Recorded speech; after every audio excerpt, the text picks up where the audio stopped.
Welcome to the Intentional Leader Podcast presented by Reenergize Professional Coaching. We appreciate you listening in and learning with us. The stories and leadership tips you hear will help you become a great leader. Listen intentionally. Now, to our host, Sean Olson. Hello, everyone. Welcome to episode 31 of the Intentional Leader Podcast. This is the podcast where you hear the real stories of normal people just like you who have become extraordinary leaders. You'll learn some valuable lessons from their lives, lessons you can apply to become the best leader you were created to be. When you become an intentional leader, lives are changed. I'm your host, Sean Olson. I'm an executive coach, business owner, author, and speaker. Thank you for joining us today. Listeners, it is my privilege to introduce you today, Colin Kingsmill. Colin is the co-founder of Whole Human Coaching, and he is also an international real estate guru agent, one of those passions in his life that continues on with him. Joining us today from Nova Scotia, Canada. Colin, great to have you on the Intentional Leader Podcast. How are you today? It's great to be here. Thank you very much for having me and spending some time with me. I think what you're doing is great. So really happy to have a conversation, and I'm doing great. It's sunny out here, so it's a good day. It's a good day on the East Coast. Absolutely, very good. Well, we're excited to have you. And so when you and I met previously, we were talking, and I know you have some great insights for our listeners today. But we start every show with the same question, Colin. Just asking you to kind of walk us through some of your professional career. But more than that, the leadership lessons learned along the way and how you've been growing as a leader. Yep. Yeah, sure. So I guess my career can be divided into sort of three chapters, right? The first chapter I was in Swiss banking, and the second chapter was in international real estate development. And the third chapter now primarily is my coaching world, coaching and consulting world. So the first chapter, I spent about a decade in Swiss banking and finance in Switzerland at the time. I'm half Canadian, half Swiss, so it was kind of a natural thing to do after I got out of university. And I think the biggest lesson for me in that era, sort of post-university, first career move, was I think the most important thing was to understand who you are as an individual. Like what is your personal brand? Because I think when you get out of when you're a younger leader or a younger entrepreneur, you're just getting out of university and you're starting your career, we often kind of abdicate our personal brand or our person or even our persona to the company that we're working with. So yeah. I think the biggest lesson for me was, figure out earlier on who you really are, what your personal brand is versus the brand of the businesses that you're working in. So I think that probably happens generally in life anyway, right? As you grow absolutely. And develop and mature. But certainly if I was to counsel my younger self, I would be, figure out who you really are within the context of the organization that you want to work in, right? The second chapter of my career, which was in and then in chapter 2, that part of my career that was focused on international real estate development, from Bora Bora to the Maldives to Montenegro and kind of everywhere in between. And wow. And over a 20-year period, I really honed in. Again, it goes back to brand, but I honed in on the importance of language, the importance of commitment, the importance of a brand promise, the importance of authenticity, and meaningful language. I was always in the sales, marketing, branding side of things, even though I got to see and touch, master planning and design and everything like that, all the other essential ingredients. But I think the lesson for me there was be as real as you can, and I think that lesson is ever more important in today's world because, as you know, back 10 or 20 years ago, marketing language was pretty.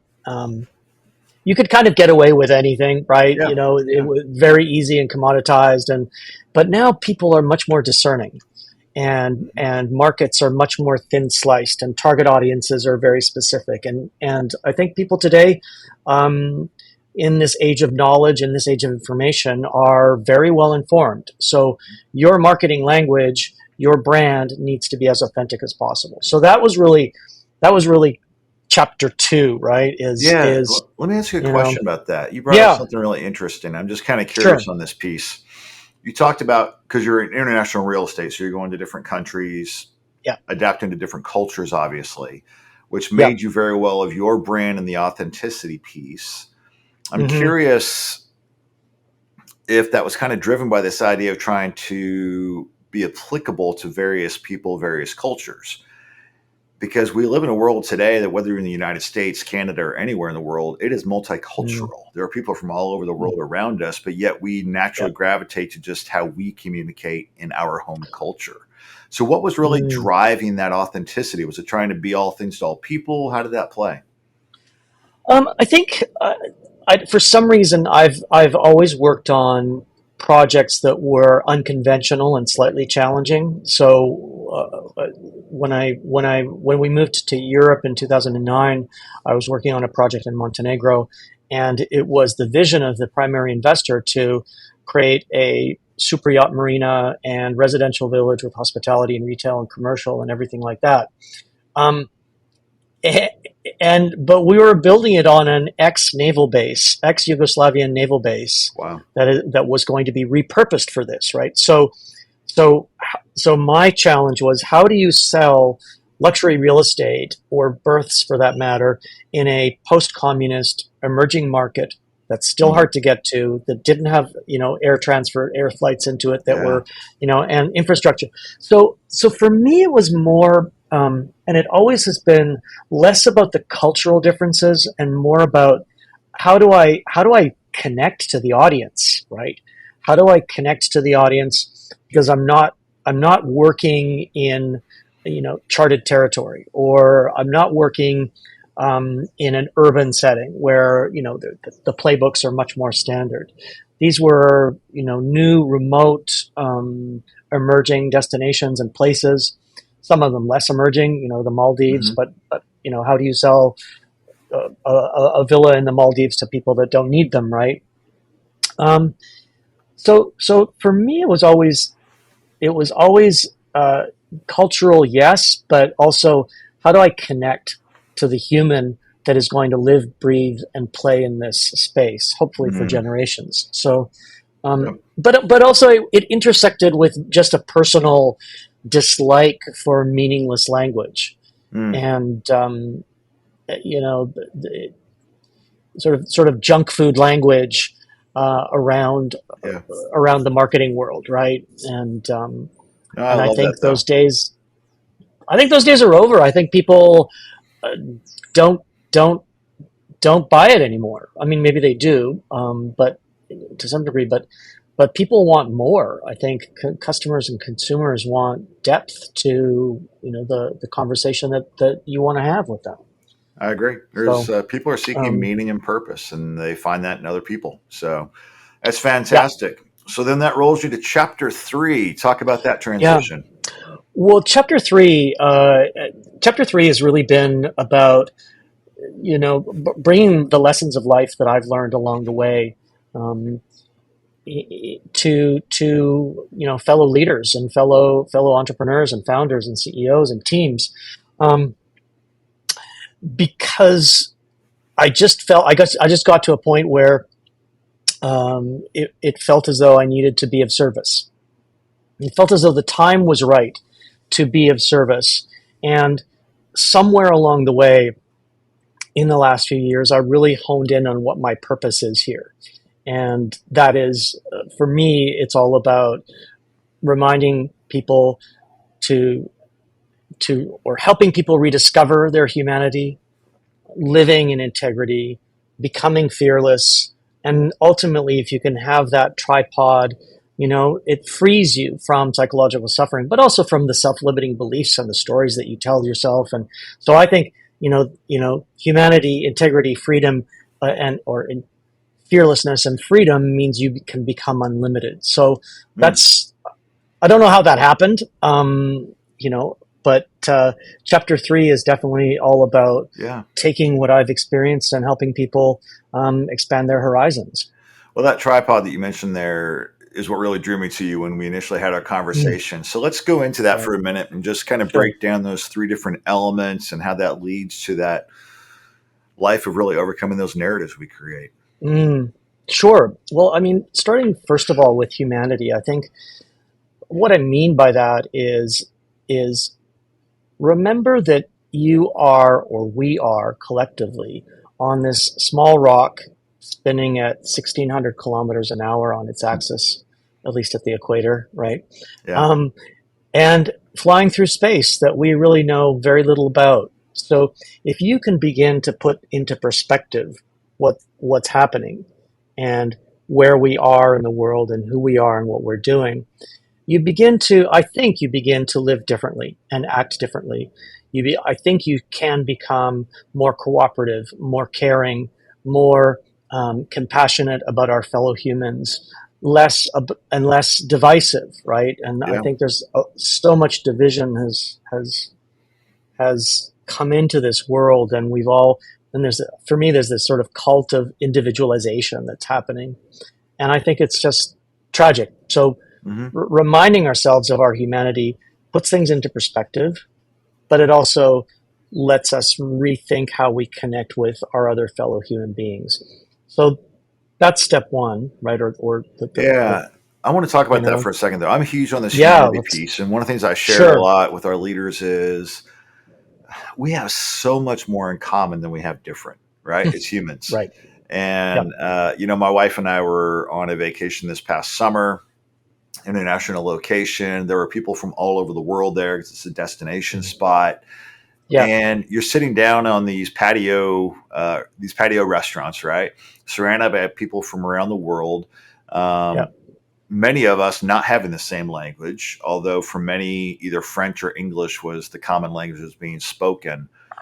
But Hmm. we're all the same. It was Yeah. incredible to see families from Asia talking to families from Europe and taking pictures of their families for one another in front of the different buildings and realizing we're all here. We want to experience joy. One experience was taking place Right. at the main circle in the town, having all these, I guess I'll say novelty shows, right? The magician, the singer, the unicycler, just putting on shows at the main center of town. We have Yeah. so much in common. We're a part of the human Mm. race first. And we all Yes. feel insecurities. We all feel inadequacies. We all want to be noticed and seen and heard. But it Mhm. seems like all we ever focus in on is how we're different, not how we're the same. How are you working through that in your coaching? I think you're absolutely right. And so one of the things that I do with people in coaching around this subject is I ask people to create. It's part of a bigger ecosystem, but I ask them to create a personal protection system, Hmm. and a personal protection system is about turning off the news and getting in truly informed.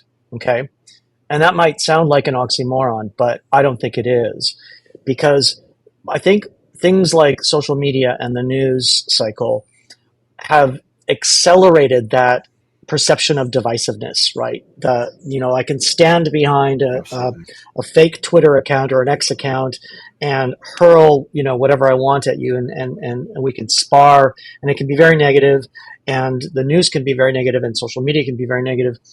Um, so I really kind of I really kind of coach people to create this personal protection system, which is turning off the news and getting informed, understand what is going on in the world. So start to sense make for yourself, Hmm. right?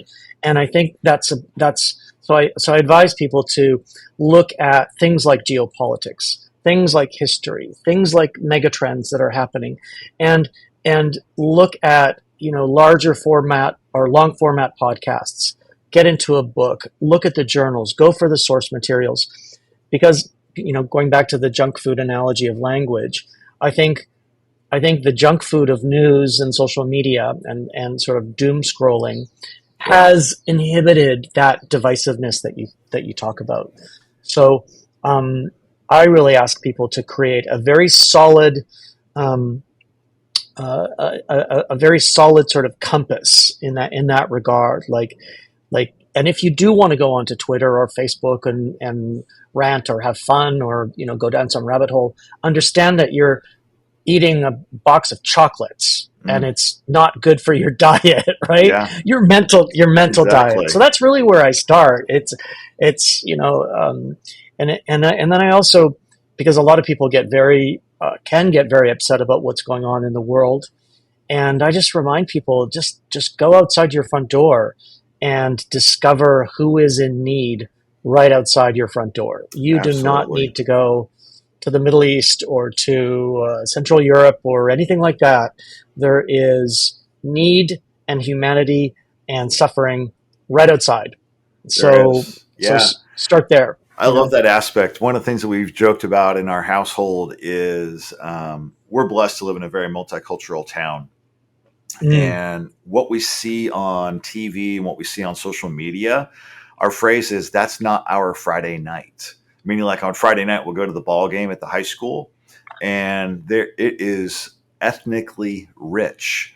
And we're all yeah, wearing the same color shirts, and we're all cheering together, and we're all family watching our kids play sports and things like that.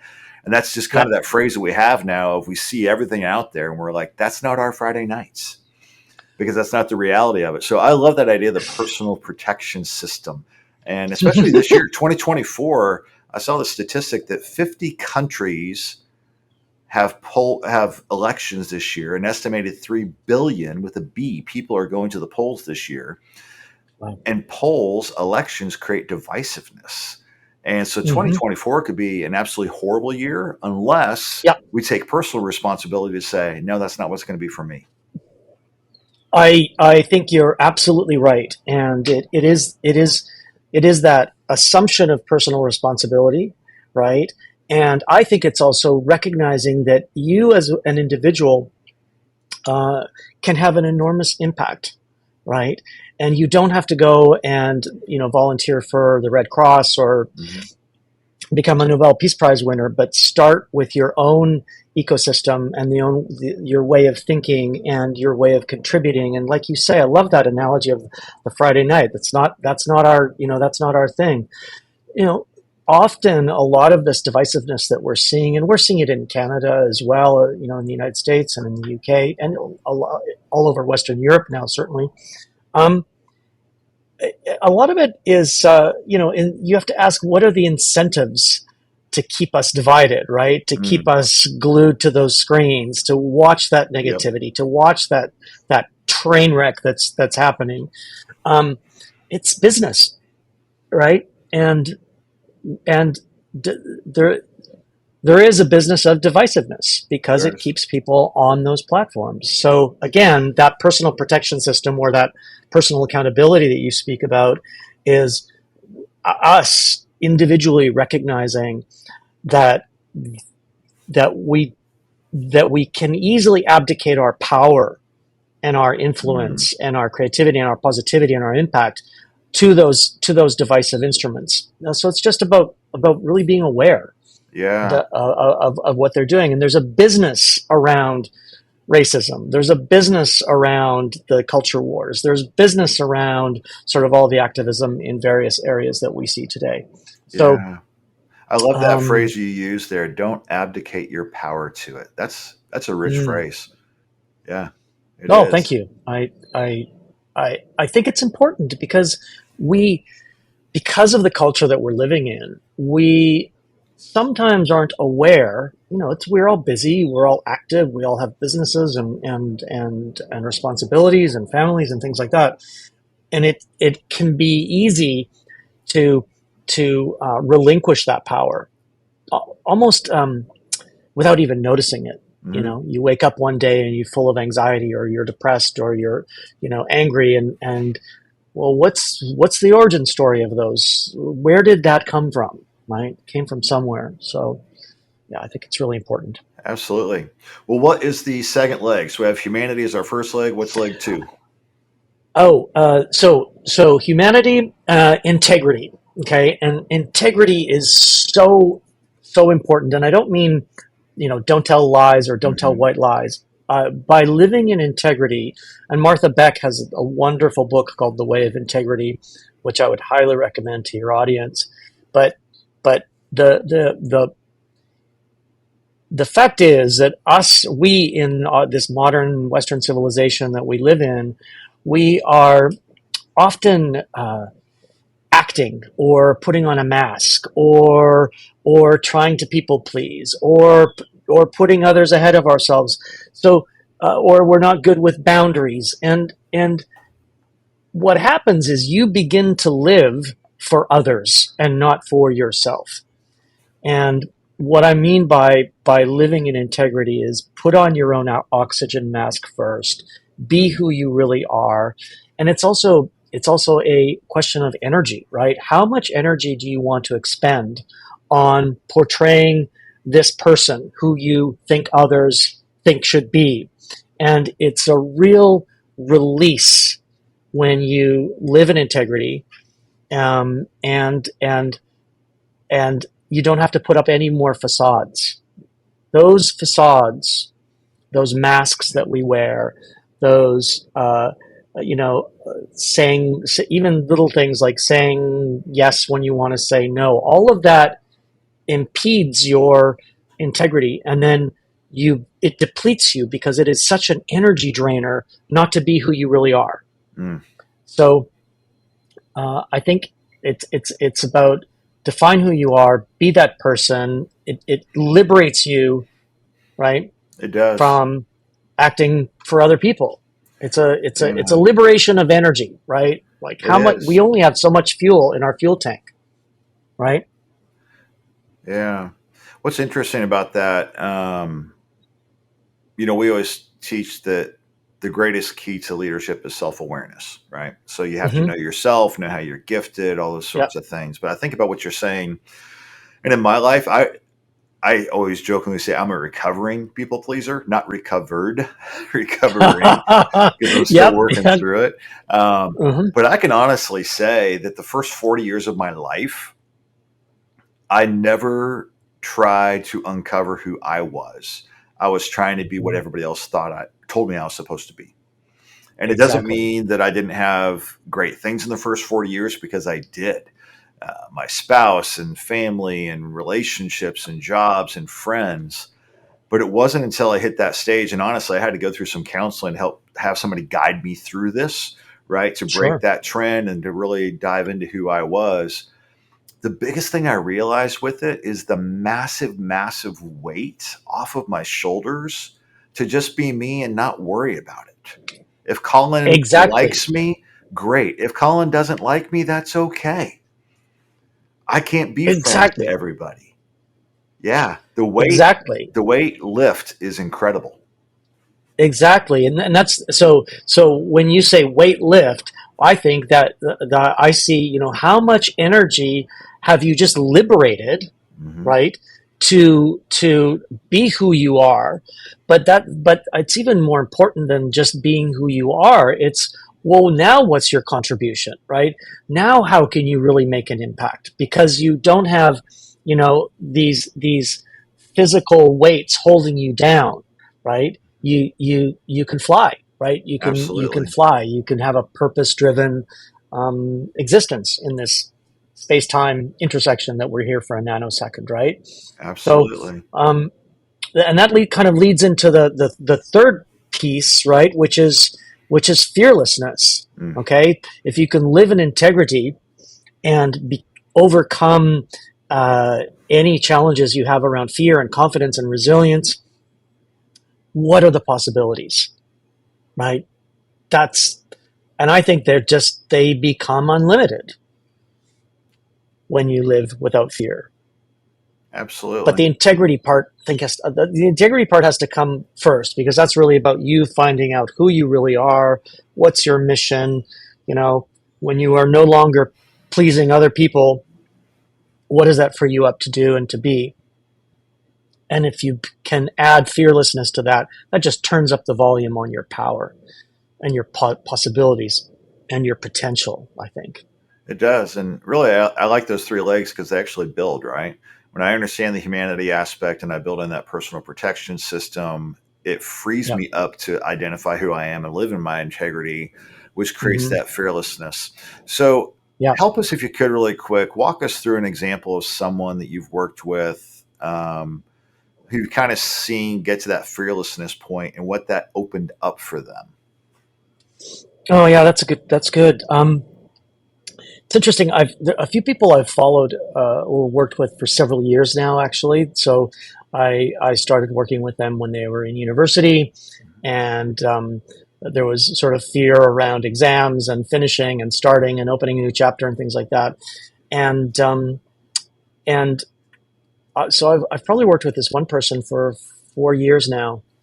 So out of university through um, getting into the legal profession, understanding her place, um, and within the context of work, breaking down the people pleasing and and discovering who she really is within that context. And now today she's really pivoting away from what was her original idea about a legal career, and actually taking a little bit of time off right now for the very first time in her life, in her mid 20s, taking a little bit of time off because finally she is looking at who she is and becoming unafraid of what might happen next. So we've been working quite recently actually on things like, you know, if this is a gap summer, right? You don't need to-do lists. Mm. Don't be afraid to think of possibilities and creativity and openness and see what can happen when you get surprised. So yeah, I've worked with a few people like that who start off kind of, like a flower that's still that hasn't seen sunshine, and then Yeah.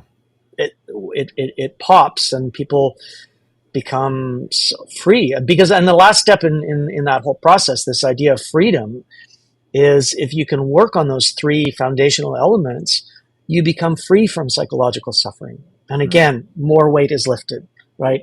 And you can go. And when all of those stories that you used to tell yourself, you're not telling them, you see life, I think, with clear lenses, right? As opposed to opaque ones where you can't see what's out there clearly because you're Yeah. telling yourself this story and that story and pleasing that person and getting all upset about this or that, and because you're not thinking about humanity or whatever. So Yeah. it's freedom. I want to talk about that piece for a minute. I know, like, Brene Yep. Brown is huge on that phrase of the stories we tell ourselves, right? And Oh yeah. misunderstanding people and situations. You talked about Yep. the narratives and the limiting beliefs, and the phrase you used when we first met was, "You need to shed the stories." Yeah. Uh, what is it in us where we produce those stories, and how can we actually shed them? Because it's hard. It's like a total shift in our mindset. Sure. I mean, we have 30,000 decisions a day or something like that, or Hmm. 30,000, 35,000 thoughts. So, you know, it's important to dissect where those stories are coming from. Typically, they are coming from an early childhood development era, right? And often they are plagued with or colored by small t traumas. And it's nothing that has to be on the news, but things like divorce or moving or uh, you know alcoholism, or there's all the small t Right. traumas that can Yeah. happen in families. What happens as a child is you create a coping mechanism, right, to deal with whatever is around you or whatever's happening around you, right? The trick is, though, to, as an adult, to go back and understand, is that story true? Is it still serving me? And I'll Mm. give you an example of that person I was speaking to you before about. Yeah. She was getting into her law profession and starting in over in Europe in a prestigious law firm. And at one point she was like, "Colin, I'm like this control person in the office, and I keep wanting to be in control of all of these other people, and they're not my team, and I don't, Mm-hmm. and why is this? And we traced it back to, younger childhood development, where, her family was going through, a lot of change, and she felt she had to be the adult and take care of her younger brother and take care of her parents. And, she probably didn't. But Right. the mind of a 10-year-old, right, said, I need to be in control of everything around me. Mm-hmm. So that's a story from a long time ago that's being served up today, right, as an adult, that's not serving her. So Mm-hmm. once you understand the origin of it, you can ask yourself, is it serving me or is it not? Right? And then you do with it what you may. But if it's not serving you, we can dive into really just dissecting it. What's true, what's not, where did it come from? And so often, like thoughts, like the 30,000, 35,000 thoughts and decisions we make a day, Right. it can evaporate, right? Mm-hmm. So it's I call it deconstruct to reconstruct. Yeah. And I love you that. When I know think about it, though, I always think, why don't more people do that? And when I listen to the story you just explained, I think about my own life, and I'm sure this mhm. is this way for you too.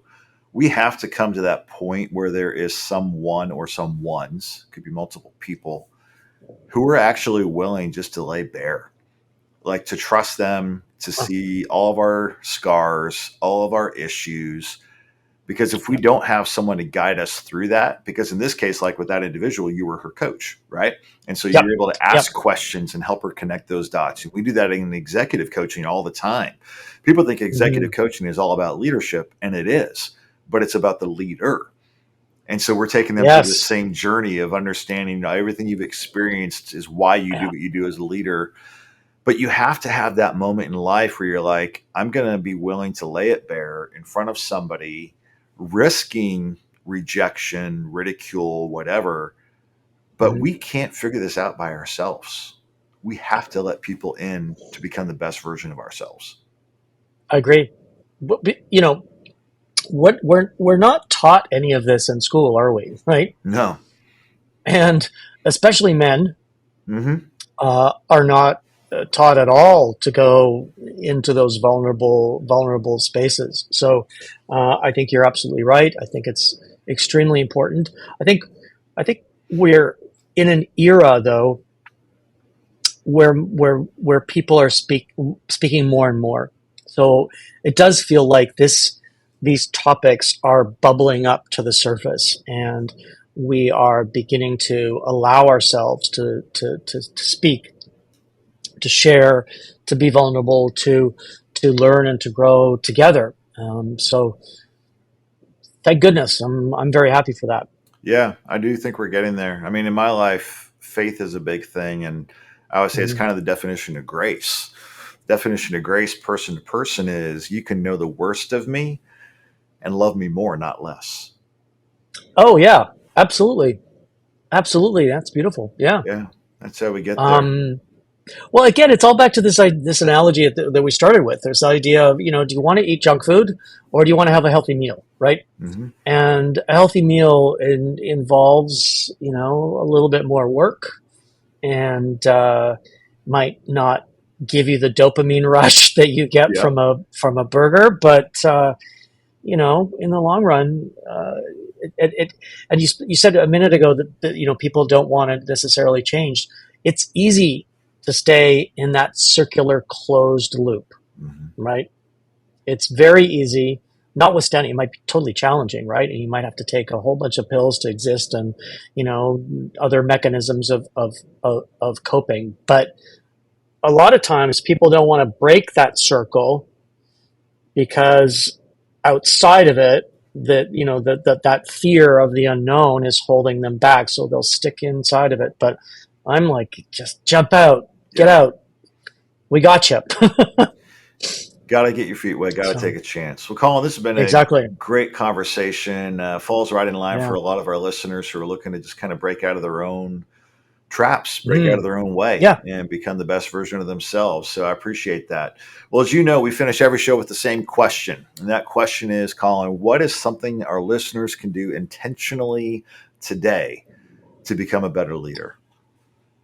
Look, it kind of goes back to what I was saying before, this idea of sense making, make sense of the world and dive into what matters truly to you and become a subject matter expert in that field and thin slice that specialty. I could ramble on about that idea of thin slice your market, thin slice it again, and connect truly with your audience. Generic is over. So that would be my advice. Powerful advice. I appreciate it. Well, Colin, it's been great to have you. Listeners, in the show notes, you'll find links to find Colin through social and through his website. We're really glad to have you here, Colin. This is the start of a relationship. I appreciate you, and thank you for impacting our listeners on the Intentional Leader podcast. Thank you so much for having me. Appreciate it. All right. Thank you for tuning in to this episode of the Intentional Leader Podcast presented by Reenergize Professional Coaching. Be sure to see the show notes for links to Reenergize Professional Coaching and links to contact our guests. Now, hit that subscribe button so that you are alerted with every new episode of the Intentional Leader Podcast.